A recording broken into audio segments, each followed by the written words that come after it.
মাঝরাতে জামাই সাহেবের মন চেয়েছে গরম গরম মাংস দিয়ে রুটি খেতে, তাই আমি চলে গেলাম রান্নাঘরে তার পছন্দের খাবার বানাতে। আর যে কোনো মাংস দিয়ে রুটি খেতে সে ভীষণ পছন্দ করে। তো হ্যালো এভরিওয়ান, আসসালামু আলাইকুম সবাইকে, welcome to my new blog. তো সবার কি অবস্থা, কেমন আছো তোমরা সবাই? আমরা আলহামদুলিল্লাহ ভালো আছি। তো এখানে পেঁয়াজটা কাটা শেষ, এখন একটা স্পেশাল মশলা বানাবো।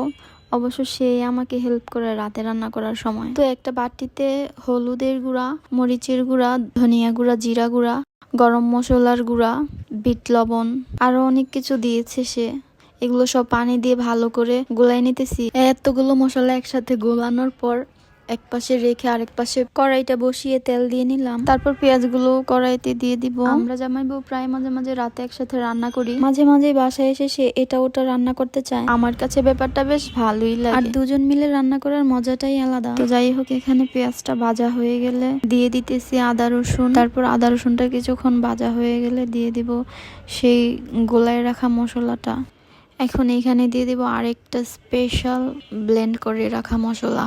এইগুলো সব আমার জামাইয়ের বুদ্ধি ভাই, কি কি যে দিচ্ছে এটাতে আমার এখন মনেও না। যাই হোক, এখানে একটু সয়া সস, টমেটো সস এইসব দিয়ে ভালো করে নেড়ে চেড়ে তেলটা যখন ভেসে উঠবে তখন মাংসগুলো ছেড়ে দিতেছি। আর এখানে এগুলো কিন্তু ব্রয়লার মুরগি না, এটাকে বলে সোনালী মুরগি।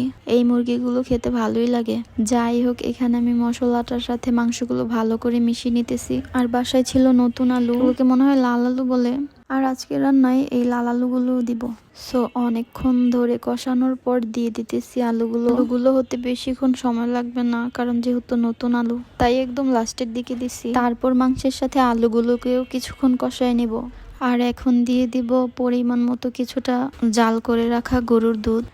আর কোনো পানি এখানে অ্যাড করব না, এটা দিয়ে রান্না হয়ে যাবে। আর মাংসটাকে অনেকক্ষণ ধরে কষানো হয়েছে, তখনই সিদ্ধ হয়ে গেছে বেশিরভাগ। আর কিছুক্ষণ চুলায় রেখে তেলটা উপরে ভেসে উঠলে আমাদের রান্না কমপ্লিট। এখন চুলার জালটা একদম মিডিয়ামে দিয়ে দিব। তো যাই হোক, আরেক পাশে আমি রুটি বানানোর প্রস্তুতি নিতেছি। তখন রাতের বাজে প্রায় 2টা, আর আমি এদিকে রুটি বানাইতেছি। ভাবা যায় এগুলা? যাই হোক, জামাই সাহেবের পছন্দ বলে কথা, বানাতে তো হবেই। আর সেটা রাতের 2টা হোক আর 3টা হোক, রুটি বানানো দেখে আবার হাসাহাসি করা যাবে না please, I am not professional. এইদিকে আমি রুটি বানাইতেছি আর ওইদিকে সে তরকারিটা দেখতেছে। তরকারি আমার প্রায় হয়ে গেছে, এখন রুটি বানানো হয়ে গেলে আমরা খেতে পারবো। এখন আমার রুটি ছেঁকার পালা। তেরা বেকা রুটি দেখে আসার প্রয়োজন নেই, পেটেই তো চলে যাবে এখনই, তাই না? রুটি আমি গোল করে বানাতে পারি, কিন্তু একটু সময় লাগে। আর এখন এত সময় হাতে ছিল না, কারণ প্রায় অনেক রাত হয়ে গেছিল। আর তাই কোনো রকম বানিয়ে ফেললাম আর কি। আর এই যে আমাদের স্পেশাল মশলার মাংস রেডি। তো ফাইনালি এখন খাওয়ার জন্য নিতেছি। আর এটার টেস্টের কথা যদি বলি, মাশাল্লাহ খুব মজা হয়েছিল খেতে। আর আজকে এই পর্যন্তই, দেখা হবে অন্য কোনো ভিডিওতে। সে পর্যন্ত ভালো থাকবেন, সুস্থ থাকবেন। আল্লাহ হাফেজ।